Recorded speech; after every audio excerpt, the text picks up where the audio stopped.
Most importantly, games reflect behavior. They are instant feedback systems. Instead of the teacher lecturing you, the game is giving you a personalized lecture, one that is custom-made just for you. The friend of the woman who left later called to give me an update. She said her friend was fine and had calmed down. In her cooling-off period, she could see some slight relationship between the game and her life. Although she and her husband did not own a boat, they did own everything else imaginable. She was angry after their divorce, both because he had run off with a younger woman and because, after 20 years of marriage, they had accumulated little in the way of assets. There was virtually nothing for them to split. Their 20 years of married life had been incredible fun, but all they had accumulated was a ton of doodads. She realized that her anger at doing the numbers, the income statement and balance sheet, came from her embarrassment about not understanding them.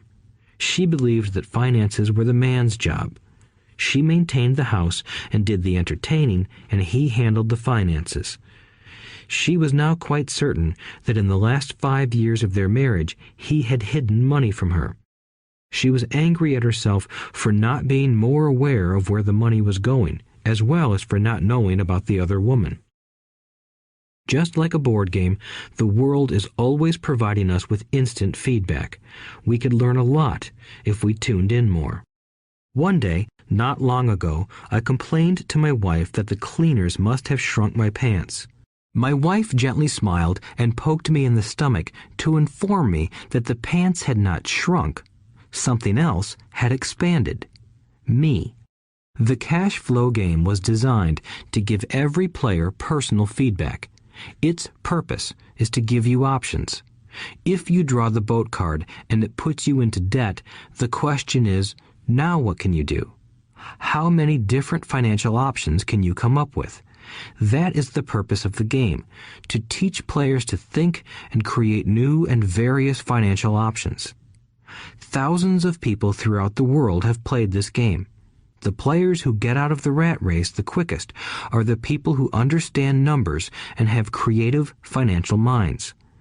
They recognize different financial options. Rich people are often creative and take calculated risks. People who take the longest are people who are not familiar with numbers and often do not understand the power of investing. Some people playing cash flow gain lots of money in the game, but they don't know what to do with it. Even though they have money, everyone else seems to be getting ahead of them. And that is true in real life. There are a lot of people who have a lot of money and do not get ahead financially. Limiting your options is the same as hanging on to old ideas. I have a friend from high school who now works at 3 jobs. Years ago, he was the richest of all my classmates. When the local sugar plantation closed, the company he worked for went down with the plantation. In his mind, he had but one option, and that was the old option: work hard. The problem was that he couldn't find an equivalent job that recognized his seniority from the old company. As a result, he is overqualified for the jobs he currently has, so his salary is lower. He now works 3 jobs to earn enough to survive. I have watched people playing cash flow complain that the right opportunity cards are not coming their way, so they sit there. I know people who do that in real life. They wait for the right opportunity. I have watched people get the right opportunity card and then not have enough money. Then they complain that they would have gotten out of the rat race if they had had more money. So they sit there. I know people in real life who do that also. They see all the great deals, but they have no money. And I have seen people pull a great opportunity card, read it out loud, and have no idea that it is a great opportunity. They have the money, the time is right, they have the card, but they can't see the opportunity staring them in the face. They fail to see how it fits into their financial plan for escaping the rat race. And I know more people like that than all the others combined. Most people have an opportunity of a lifetime flash right in front of them, and they fail to see it. A year later, they find out about it, after everyone else got rich. Financial intelligence is simply having more options. If the opportunities aren't coming your way, what else can you do to improve your financial position? If an opportunity lands in your lap and you have no money and the bank won't talk to you, what else can you do to get the opportunity to work in your favor? If your hunch is wrong and what you've been counting on doesn't happen, how can you turn a lemon into millions? That is financial intelligence. It is not so much what happens, but how many different financial solutions you can think of to turn a lemon into millions. It is how creative you are in solving financial problems. Most people only know one solution: work hard, save, and borrow. So why would you want to increase your financial intelligence? Because you want to be the kind of person who creates your own luck. You take whatever happens and make it better. Few people realize that luck is created, just as money is. And if you want to be luckier and create money instead of working hard, then your financial intelligence is important. If you are the kind of person who is waiting for the right thing to happen, you might wait for a long time. It's like waiting for all the traffic lights to be green for 5 miles before you'll start your trip. As young boys, Mike and I were constantly told by my rich dad that money is not real. Rich Dad occasionally reminded us of how close we came to the secret of money on that first day we got together and began making money out of plaster of Paris. The poor and middle class work for money, he would say. The rich make money. The more real you think money is, the harder you will work for it. If you can grasp the idea that money is not real, you will grow richer faster. What is it? Was a question Mike and I often came back with. What is money if it is not real? What we agree it is, was all Rich Dad would say. The single most powerful asset we all have is our mind. If it is trained well, it can create enormous wealth seemingly instantaneously. An untrained mind can also create extreme poverty that can crush a family for generations. In the information age, money is increasing exponentially. A few individuals are getting ridiculously rich from nothing, just ideas and agreements. If you ask many people who trade stocks or other investments for a living, they see it done all the time. Often, millions can be made instantaneously from nothing. And by nothing, I mean no money was exchanged. It is done via agreement, a hand signal in a trading pit, a blip on a trader's screen in Lisbon from a trader's screen in Toronto and back to Lisbon, a call to my broker to buy and a moment later to sell. Money did not change hands. Agreements did. So why develop your financial genius? Only you can answer that. I can tell you why I have been developing this area of my intelligence. I do it because I want to make money fast. Not because I need to, but because I want to. It is a fascinating learning process. I develop my financial IQ because I want to participate in the fastest game and biggest game in the world.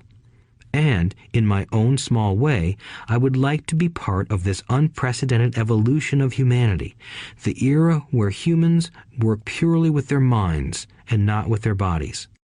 Besides, it is where the action is. It is what is happening. It's hip. It's scary, and it's fun. That is why I invest in my financial intelligence, developing the most powerful asset I have. I want to be with people moving boldly forward. I do not want to be with those left behind. I will give you a simple example of creating money. In the early 1990s, the economy of Phoenix, Arizona was horrible. I was watching a TV show when a financial planner came on and began forecasting doom and gloom. His advice was to save money. Put $100 away every month, he said. In 40 years, you will be a multimillionaire. Well, putting money away every month is a sound idea. It is one option, the option most people subscribe to. The problem is this. It blinds the person to what is really going on. It causes them to miss major opportunities for much more significant growth of their money. The world is passing them by. As I said, the economy was terrible at that time. For investors, this is the perfect market condition. A chunk of my money was in the stock market and in apartment houses. I was short of cash.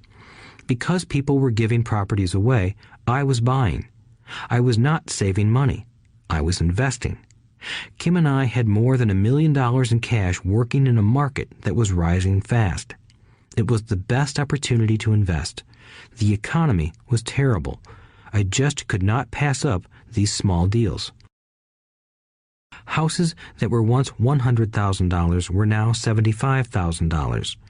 But instead of shopping with local real estate agents, I began shopping at the bankruptcy attorney's office or the courthouse steps.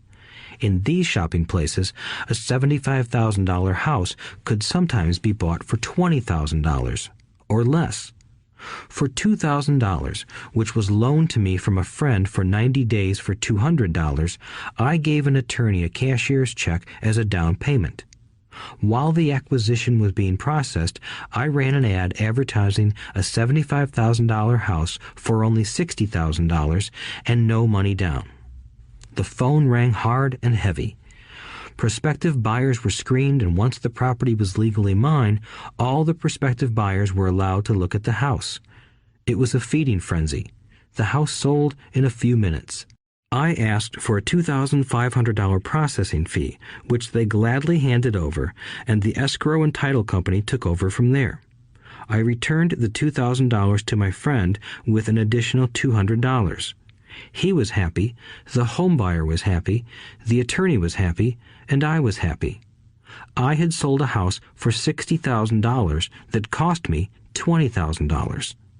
The $40,000 was created from money in my asset column in the form of a promissory note from the buyer. Total working time, 5 hours. So, now that you are on your way to becoming more financially literate and skilled at reading numbers, I will tell you why this is an example of money being invented. During this depressed market, Kim and I were able to do 6 of these simple transactions in our spare time. While the bulk of our money was in larger properties and the stock market, we were able to create more than $190,000 in assets, notes at 10% interest, in those 6 buy, create, and sell transactions. That comes to approximately $19,000 a year income, much of it sheltered through our private corporation. Much of that $19,000 a year goes to pay for our company cars, gas, trips, insurance, dinners with clients, and other things. By the time the government gets a chance to tax that income, it's been spent on legally allowed pre-tax expenses. This was a simple example of how money is invented, created, and protected using financial intelligence. Ask yourself, how long would it take to save $190,000? Would the bank pay you 10% interest on your money? And the promissory note is good for 30 years. I hope they never pay me the $190,000. I have to pay a tax if they pay me the principal, and besides, $19,000 paid over 30 years is a little over $500,000 in income. I have people ask, what happens if the person doesn't pay? That does happen, and it's good news. That $60,000 home could be taken back and resold for $70,000 and another $2,500 collected as a loan processing fee. It would still be a zero-down transaction in the mind of the new buyer, and the process would go on.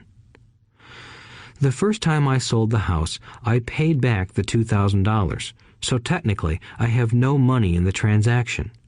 My return on investment, ROI, is infinity. It's an example of no money making a lot of money. In the second transaction, when resold, I would have put $2,000 in my pocket and re-extended the loan to 30 years. What would my ROI be if I got paid money to make money? I do not know, but it sure beats saving $100 a month, which actually starts out as $150 because it's after-tax income for 40 years earning low interest. And again, you're taxed on the interest. That is not too intelligent. It may be safe, but it's not smart. A few years later, as the Phoenix real estate market strengthened, those houses we sold for $60,000 became worth $110,000. Foreclosure opportunities were still available, but became rare. It cost a valuable asset, my time, to go out looking for them. Thousands of buyers were looking for the few available deals. The market had changed. It was time to move on and look for other opportunities to put in the asset column. You cannot do that here. That is against the law. You're lying. I hear those comments much more often than, "Can you show me how to do that?" The math is simple. You do not need algebra or calculus, and the escrow company handles the legal transaction and the servicing of the payments. I have no roofs to fix or toilets to unplug because the owners do that. It's their house. Occasionally, someone does not pay, and that is wonderful because there are late fees, or they move out and the property is sold again. The court system handles that. And it may not work in your area. The market conditions may be different, but the example illustrates how a simple financial process can create hundreds of thousands of dollars with little money and low risk. It is an example of money being only an agreement. Anyone with a high school education can do it. Yet most people won't. Most people listen to the standard advice of work hard and save money. For about 30 hours of work, approximately $190,000 was created in the asset column, and no taxes were paid. Which one sounds harder to you? 1. Work hard, pay 50% in taxes, save what is left, your savings, then earn 5%, which is also taxed. Or 2. Take the time to develop your financial intelligence, harness the power of your brain and the asset column. If you use option number 1, be sure to factor in how much time it takes you to save $190,000. Time is one of your greatest assets. Now, you may understand why I silently shake my head when I hear parents say, "My child is doing well in school and receiving a good education." It may be good, but is it adequate? I know the above investment strategy is a small one. It is used to illustrate how small can grow into big. Again, my success reflects the importance of a strong financial foundation, which starts with a strong financial education. I have said it before, but it's worth repeating. Financial intelligence is made up of these 4 main technical skills. 1. Accounting. Accounting is financial literacy, or the ability to read numbers. This is a vital skill if you want to build businesses or investments. 2. Investing. Investing is the science of money making money. 3. Understanding markets. Understanding markets is the science of supply and demand. Alexander Graham Bell gave the market what it wanted.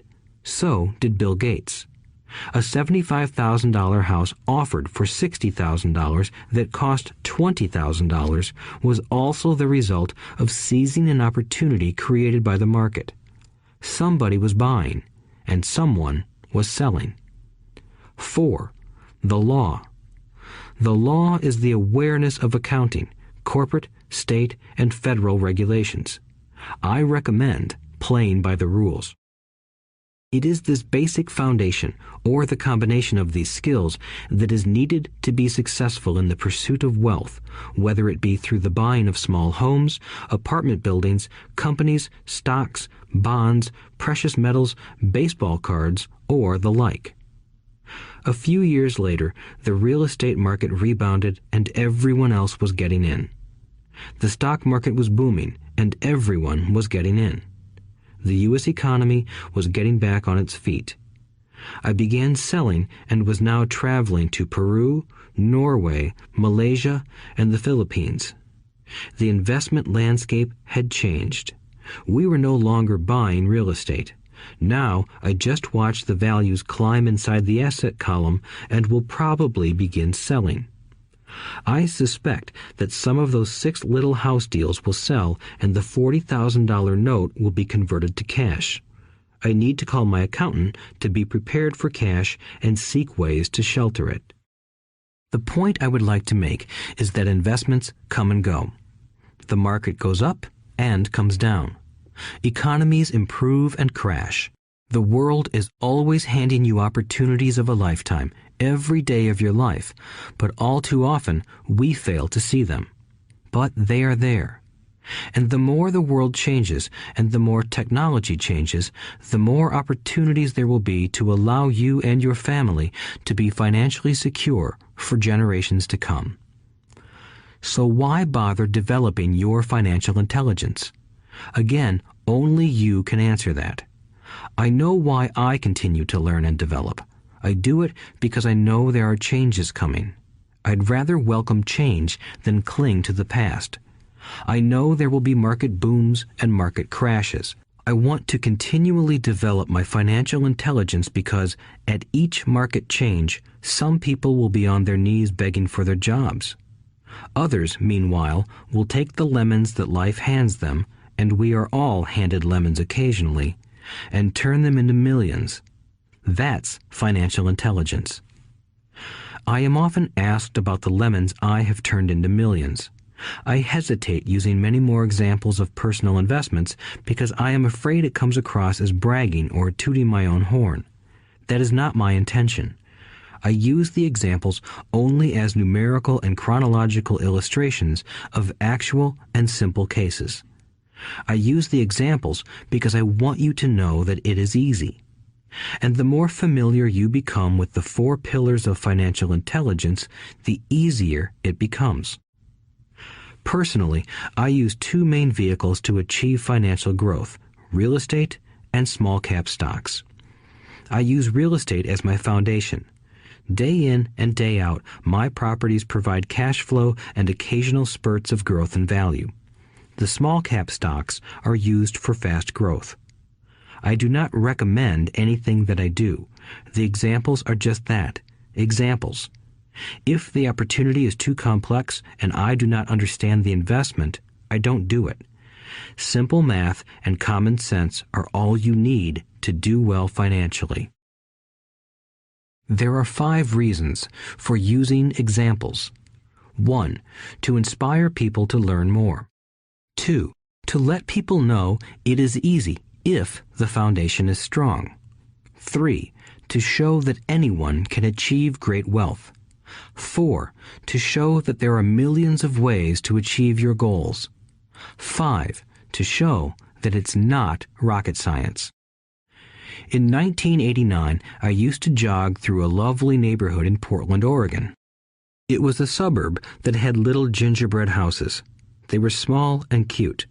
I almost expected to see Little Red Riding Hood skipping down the sidewalk on her way to Granny's. There were for sale signs everywhere. The timber market was terrible. The stock market had just crashed, and the economy was depressed. On one street, I noticed a for sale sign that was up longer than most. It looked old. Jogging past it one day, I ran into the owner, who looked troubled. "What are you asking for your house?" I asked. The owner turned and smiled weakly. "Make me an offer," he said. "It's been for sale for over a year. Nobody even comes by anymore to look at it." "I'll look," I said, and I bought the house a half hour later for $20,000 less than his asking price. It was a cute little 2-bedroom home with gingerbread trim on all the windows. It was light blue with gray accents and had been built in 1930. Inside, there was a beautiful rock fireplace, as well as 2 tiny bedrooms. It was a perfect rental house. I gave the owner $5,000 down for a $45,000 house that was really worth $65,000, except that no one wanted to buy it. The owner moved out in a week, happy to be free, and my first tenant moved in, a local college professor. After the mortgage, expenses, and management fees were paid, I put a little less than $40 in my pocket at the end of each month. Hardly exciting. A year later, the depressed Oregon real estate market had begun to pick up. California investors, flush with money from their still booming real estate market, were moving north and buying up Oregon and Washington. I sold that little house for $95,000 to a young couple from California who thought it was a bargain. My capital gains of approximately $40,000 were placed into a 1031 tax-deferred exchange, and I went shopping for a place to put my money. In about a month, I found a 12-unit apartment house right next to the Intel plant in Beaverton, Oregon. The owners lived in Germany, had no idea what the place was worth, and again, just wanted to get out of it. I offered $275,000 for a $450,000 building. They agreed to $300,000. I bought it and held it for 2 years. Utilizing the same 1031 exchange process, we sold the building for $495,000 and bought a 30-unit apartment building in Phoenix, Arizona. We had moved to Phoenix by then to get out of the rain and needed to sell anyway. Like the former Oregon market, the real estate market in Phoenix was depressed. The price of the 30-unit apartment building in Phoenix was $875,000, with $225,000 down. The cash flow from the 30 units was a little over $5,000 a month. The Arizona market began moving up, and a few years later, a Colorado investor offered us $1.2 million for the property. The point of this example is how a small amount can grow into a large amount. Again, it is a matter of understanding financial statements, investment strategies, a sense of the market, and the laws. If people are not versed in these subjects, then obviously they must follow standard dogma, which is to play it safe, diversify, and only invest in secure investments. The problem with secure investments is that they are often sanitized, that is, made so safe that the gains are less. Most large brokerage houses will not touch speculative transactions in order to protect themselves and their clients, and that is a wise policy. The really hot deals are not offered to people who are novices. Often, the best deals that make the rich even richer are reserved for those who understand the game. It is technically illegal to offer speculative deals to someone who is considered not sophisticated, but of course, it happens. The more sophisticated I get, the more opportunities come my way. Another case for developing your financial intelligence over a lifetime is simply that more opportunities are presented to you. And the greater your financial intelligence, the easier it is to tell whether a deal is good. It's your intelligence that can spot a bad deal or make a bad deal good.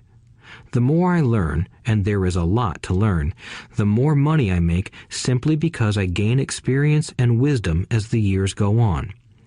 I have friends who are playing it safe, working hard at their profession and failing to gain financial wisdom, which does take time to develop. My overall philosophy is to plant seeds inside my asset column. That is my formula. I start small and plant seeds. Some grow, some don't. Inside our real estate corporation, we have property worth several $1 million. It is our own right, or real estate investment trust. The point I'm making is that most of those millions started out as little $5,000 to $10,000 investments. All of those down payments were fortunate to catch a fast-rising market and increase tax-free. We traded in and out several times over a number of years. We also own a stock portfolio, surrounded by a corporation that Kim and I call our personal mutual fund. We have friends who deal specifically with investors like us who have extra money each month to invest. We buy high-risk, speculative private companies that are just about to go public on a stock exchange in the United States or Canada. An example of how fast gains can be made are 100,000 shares purchased for 25 cents each before the company goes public. 6 months later, the company is listed, and the 100,000 shares now are worth $2 each. If the company is well managed, the price keeps going up, and the stock may go to $20 or more per share. There are years when our $25,000 has gone to $1 million in less than a year. Are you planning to establish an Amazon business and wonder how it works? Or are you an established seller who is stuck up with the technical issues on Amazon? If any one of these is true, you are at the right place. We are a professional agency that provides training on building Amazon businesses. We also troubleshoot anomalies on your Amazon account, whether it's vendor central management or seller central management, listing variations or listing protection, case opening or brand registry, inventory file or shipment creation. You name it, and we know it. Our experts will have a detailed voice consultation with you and will provide extensive guidance and training on solving your Amazon issue. So what are you waiting for? We are right there to help you. Click the send message button and have a 5-minute free text chat with us. It is not gambling if you know what you're doing. It is gambling if you're just throwing money into a deal and praying. The idea in anything is to use your technical knowledge, wisdom, and love of the game to cut the odds down, to lower the risk. Of course, there is always risk. It is financial intelligence that improves the odds. Thus, what is risky for one person is less risky to someone else. That is the primary reason I constantly encourage people to invest more in their financial education than in stocks, real estate, or other markets. The smarter you are, the better chance you have of beating the odds. The stock plays I personally invested in were extremely high risk for most people and absolutely not recommended. I have been playing that game since 1979 and have paid more than my share in dues. But if you will review why investments such as these are high risk for most people, you may be able to set your life up differently, so that the ability to take $25,000 and turn it into $1 million in a year is low risk for you. As stated earlier, nothing I have written is a recommendation. It is only used as an example of what is simple and possible. What I do is small potatoes in the grand scheme of things. Yet, for the average individual, a passive income of more than $100,000 a year is nice and not hard to achieve. Depending on the market and how smart you are, it could be done in 5 to 10 years. If you keep your living expenses modest, $100,000 coming in as additional income is pleasant, regardless of whether you work. You can work if you like, or take time off if you choose, and use the government tax system in your favor rather than against you. My personal basis is real estate. I love real estate because it's stable and slow-moving. I keep the base solid. The cash flow is fairly steady and, if properly managed, has a good chance of increasing in value. The beauty of a solid base of real estate is that it allows me to take greater risks, as I do with speculative stocks. If I make great profits in the stock market, I pay my capital gains tax on the gain and then reinvest what's left in real estate, again further securing my asset foundation. A last word on real estate. I have traveled all over the world and taught investing. In every city, I hear people say you cannot buy real estate cheap. That is not my experience. Even in New York or Tokyo, or just on the outskirts of the city, prime bargains are overlooked by most people.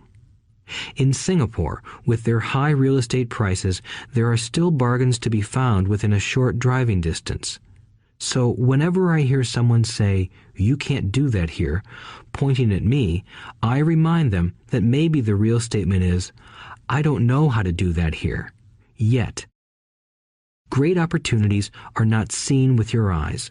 They are seen with your mind. Most people never get wealthy simply because they are not trained financially to recognize opportunities right in front of them. I am often asked, "How do I start?" In the final chapter of this audiobook, I offer 10 steps that I followed on the road to my financial freedom. But always remember to have fun. When you learn the rules and the vocabulary of investing and begin to build your asset column, I think you'll find that it's as fun a game as you've ever played.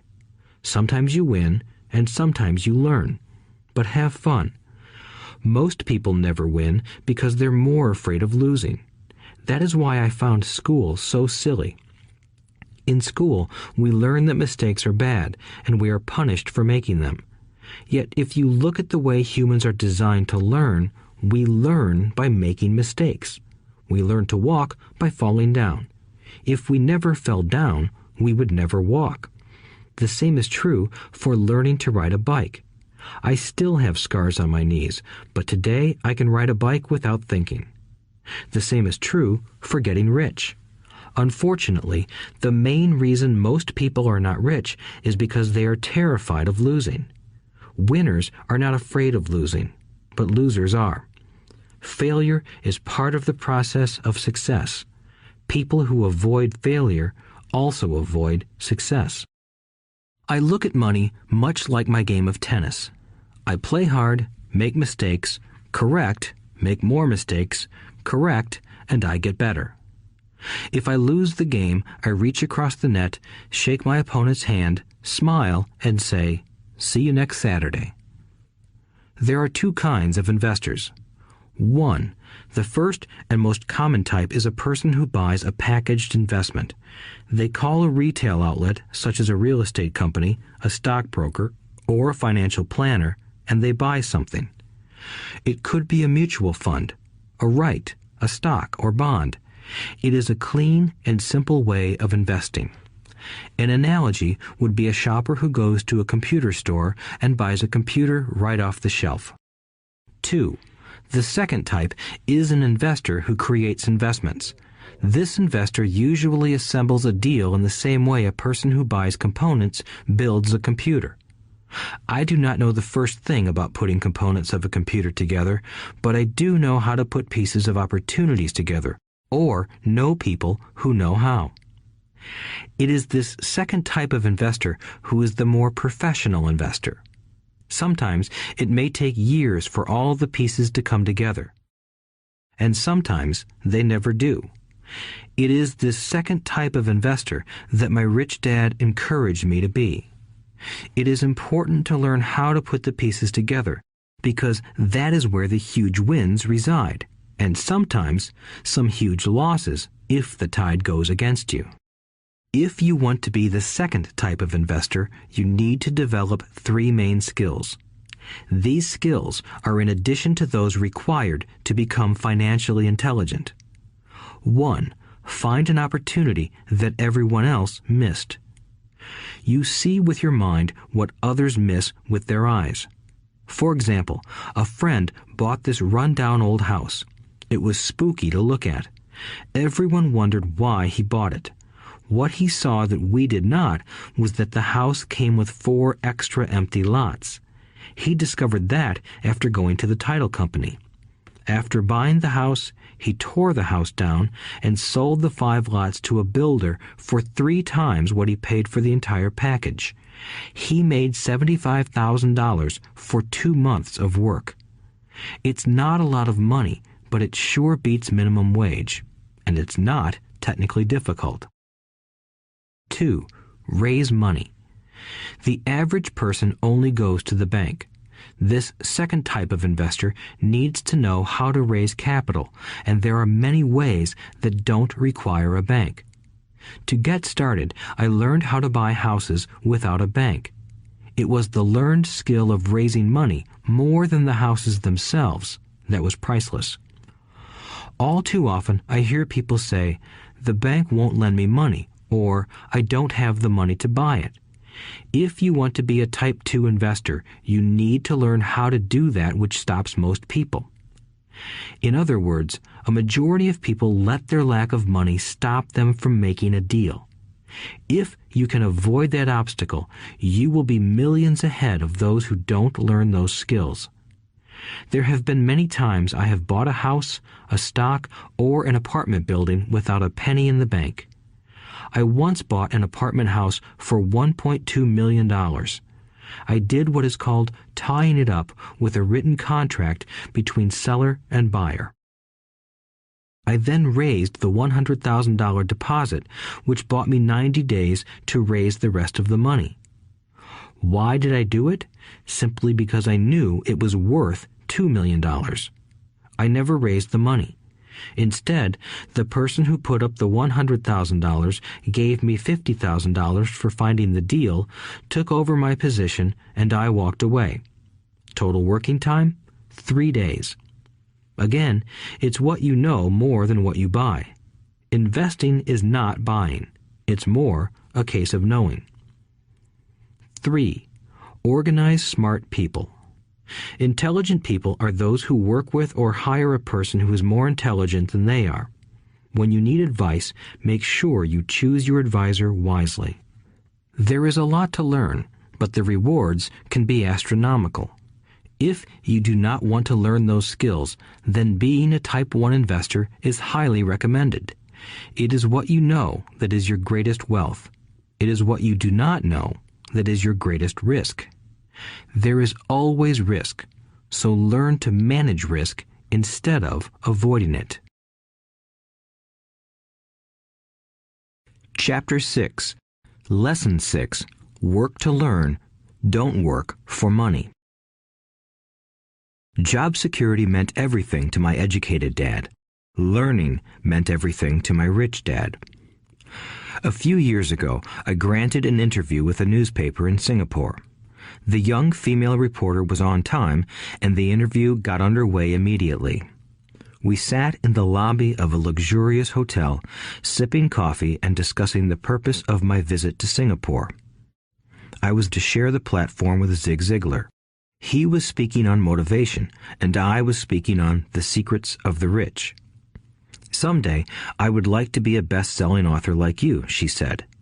I had seen some of the articles she had written for the paper, and I was impressed. She had a tough, clear style of writing. Her articles held a reader's interest. You have a great style, I said in reply. What holds you back from achieving your dream? My work does not seem to go anywhere, she said quietly. Everyone says that my novels are excellent, but nothing happens.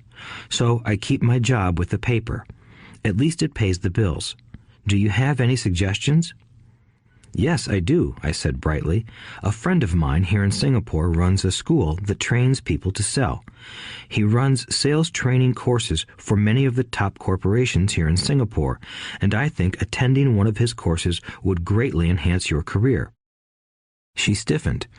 Are you saying I should go to school to learn to sell? I nodded. You aren't serious, are you? Again, I nodded. What is wrong with that? I was now backpedaling. She was offended by something, and now I was wishing I had not said anything. In my attempt to be helpful, I found myself defending my suggestion. I have a master's degree in English literature. Why would I go to school to learn to be a salesperson? I am a professional. I went to school to be trained in a profession so I would not have to be a salesperson. I hate salespeople. All they want is money. So tell me why I should study sales. She was packing her briefcase. The interview was over. On the coffee table sat a copy of an earlier best-selling book I wrote. I picked it up as well as the notes she had jotted down on her legal pad. Do you see this? I said, pointing to her notes. She looked down at her notes. What? She said, confused. Again, I pointed deliberately to her notes. On her pad she had written, Robert Kiyosaki, best-selling author. It says best-selling author, not best-writing author, I said quietly. Her eyes widened. I am a terrible writer, I said. You are a great writer. I went to sales school. You have a master's degree. Put them together, and you get a best-selling author and a best-writing author. Anger flared from her eyes. I'll never stoop so low as to learn how to sell. People like you have no business writing. I'm a professionally trained writer, and you are a salesman. It is not fair, she fumed. She put the rest of her notes away and hurried out through the large glass doors into the humid Singapore morning. At least she gave me a fair and favorable write-up the next morning.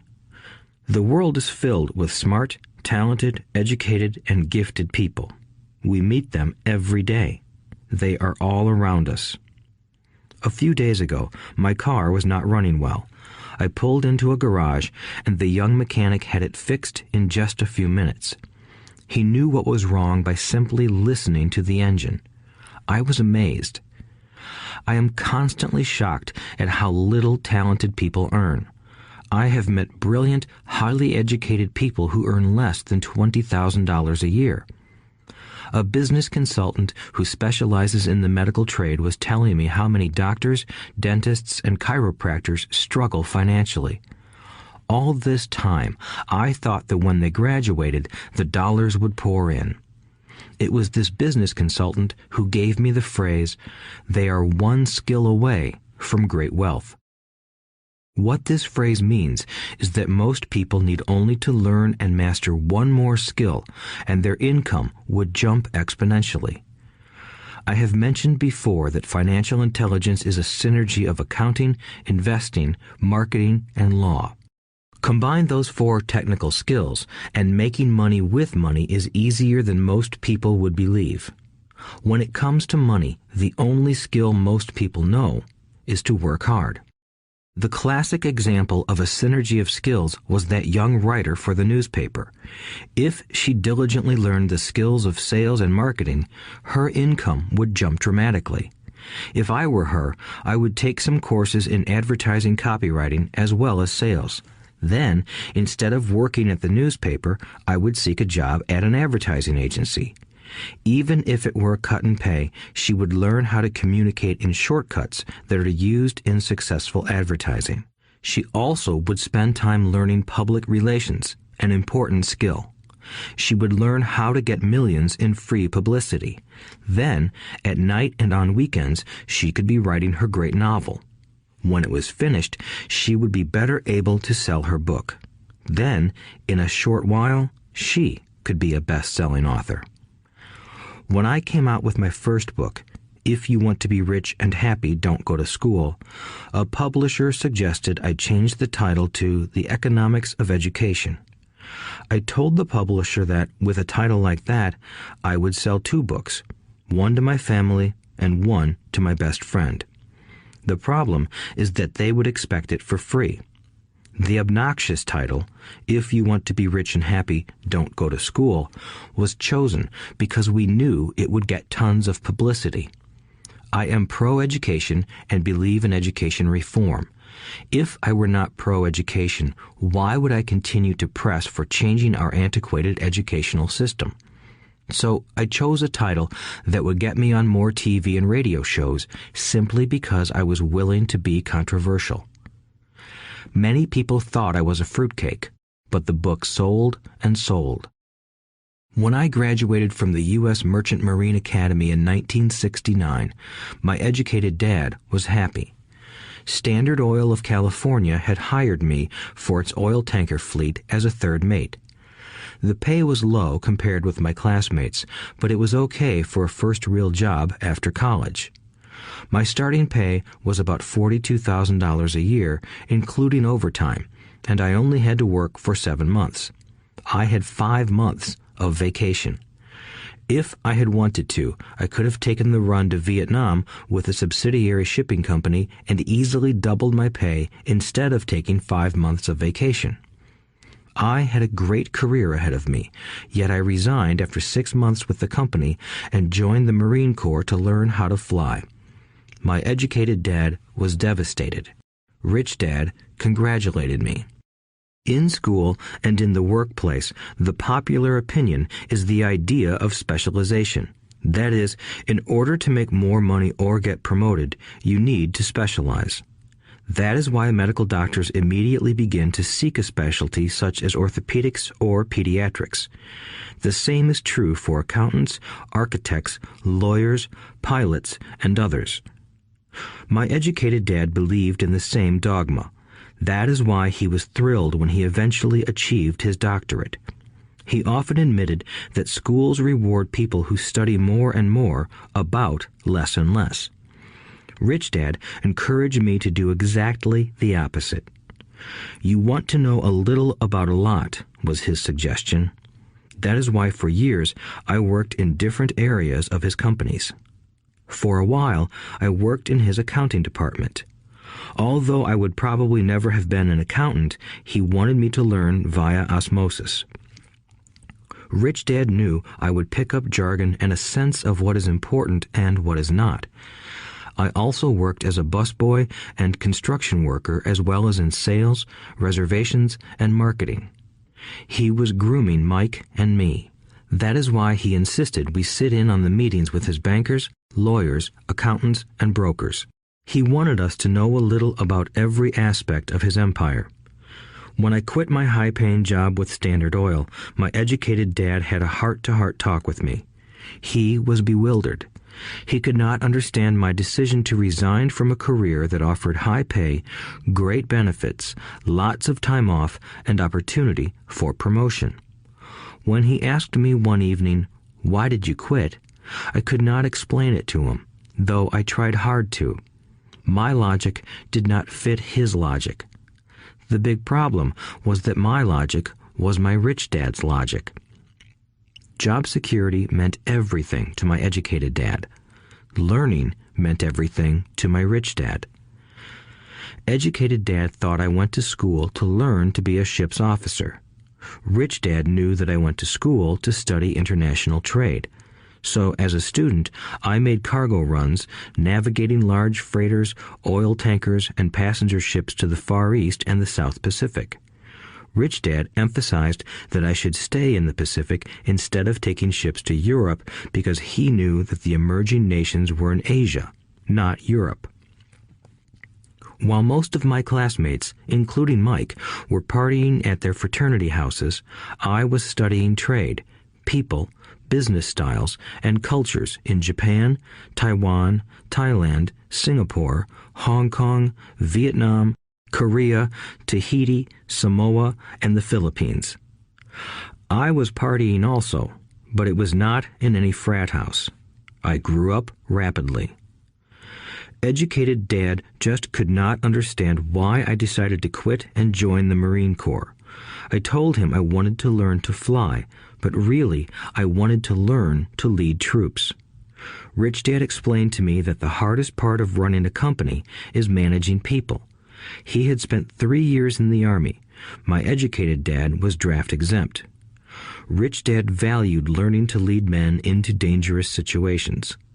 Leadership is what you need to learn next, he said. If you are not a good leader, you'll get shot in the back, just like they do in business. Returning from Vietnam in 1973, I resigned my commission, even though I loved flying. I found a job with Xerox Corporation. I joined it for one reason, and it was not for the benefits.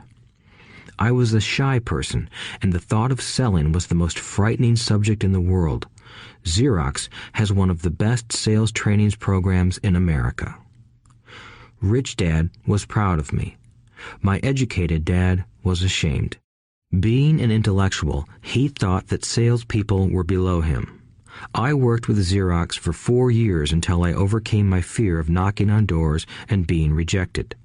Once I could consistently be in the top 5 in sales, I again resigned and moved on, leaving behind another great career with an excellent company. In 1977, I formed my first company. Rich Dad had groomed Mike and me to take over companies, so I now had to learn to form them and put them together. My first product, the nylon and Velcro wallet, was manufactured in the Far East and shipped to a warehouse in New York, near where I had gone to school. My formal education was complete, and it was time to test my wings. If I failed, I would go broke. Rich Dad thought it best to go broke before 30. You still have time to recover, was his advice. On the eve of my 30th birthday, my first shipment left Korea for New York. Today, I still do business internationally, and as my rich dad encouraged me to do, I keep seeking the emerging nations. Today, my investment company invests in South American countries and Asian countries, as well as in Norway and Russia. There is an old cliche that goes, "Job is an acronym for just over broke." Unfortunately, I would say that applies to millions of people. Because school does not think financial intelligence is an intelligence, most workers live within their means. They work and they pay bills. There is another horrible management theory that goes, workers work hard enough to not be fired, and owners pay just enough so that workers won't quit. And if you look at the pay scales of most companies, again, I would say there is a degree of truth to that statement. The net result is that most workers never get ahead. They do what they've been taught to do, get a secure job. Most workers focus on working for pay and benefits that reward them in the short term, but are often disastrous in the long run. Instead, I recommend to young people to seek work for what they will learn more than what they will earn. Look down the road at what skills they want to acquire before choosing a specific profession and before getting trapped in the rat race. Once people are trapped in the lifelong process of bill paying, they become like those little hamsters running around in those metal wheels. Their little furry legs are spinning furiously, the wheel is turning furiously, but come tomorrow morning, they'll still be in the same cage. Great job. In the movie Jerry Maguire, starring Tom Cruise, there are many great one-liners. Probably the most memorable is, "Show me the money." But there is one line I thought most truthful. It comes from the scene where Tom Cruise is leaving the firm. He has just been fired, and he is asking the entire company, "Who wants to come with me?" And the whole place is silent and frozen.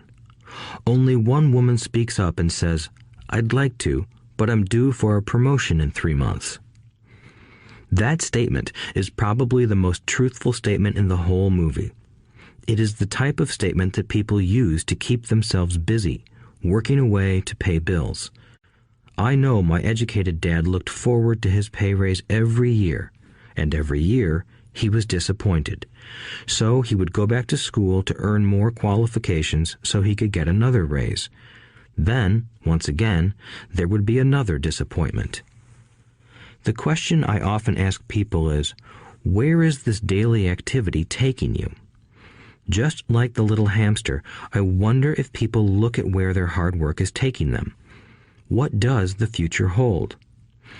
In his book, The Retirement Myth, Craig S. Carpel writes, "I visited the headquarters of a major national pension consulting firm and met with a managing director who specializes in designing lush retirement plans for top management. When I asked her what people who don't have corner offices will be able to expect in the way of pension income, she said with a confident smile, 'The silver bullet.'" "What," I asked, "is the silver bullet?" She shrugged and said, "If baby boomers discover they don't have enough money to live on when they're older, they can always blow their brains out." Carpel goes on to explain the difference between the old defined benefit retirement plans and the new 401k plans that are riskier. It is not a pretty picture for most people working today, and that is just for retirement. Add medical fees and long-term nursing home care, and the picture is frightening. Already, many hospitals in countries with socialized medicine need to make tough decisions such as who will live and who will die. They make those decisions purely on how much money they have and how old the patients are. If the patient is old, they often will give the medical care to someone younger. The older, poor patient gets put to the back of the line. Just as the rich can afford better education, the rich will be able to keep themselves alive, while those who have little wealth will die. So I wonder, are workers looking into the future or just until their next paycheck, never questioning where they are headed? When I speak to adults who want to earn more money, I always recommend the same thing. I suggest taking a long view of their life. Instead of simply working for the money and security, which I admit are important, I suggest they take a second job that will teach them a second skill. Often I recommend joining a network marketing company, also called multi-level marketing, if they want to learn sales skills. Some of these companies have excellent training programs that help people get over their fear of failure and rejection, which are the main reasons people are unsuccessful. Education is more valuable than money in the long run. When I offer this suggestion, I often hear in response, "Oh, that is too much hassle," or "I only want to do what I am interested in." If they say it's too much of a hassle, I ask, "So you would rather work all your life giving 50% of what you earn to the government?" If they tell me, "I only do what I am interested in," I say, "I'm not interested in going to the gym, but I go because I want to feel better and live longer." Unfortunately, there is some truth to the old statement, "You can't teach an old dog new tricks." Unless a person is used to changing, it's hard to change. Thank you for listening to this episode of our podcast. We will be really thankful if you support us by clicking the link in the description so that we continue to create amazing content for you.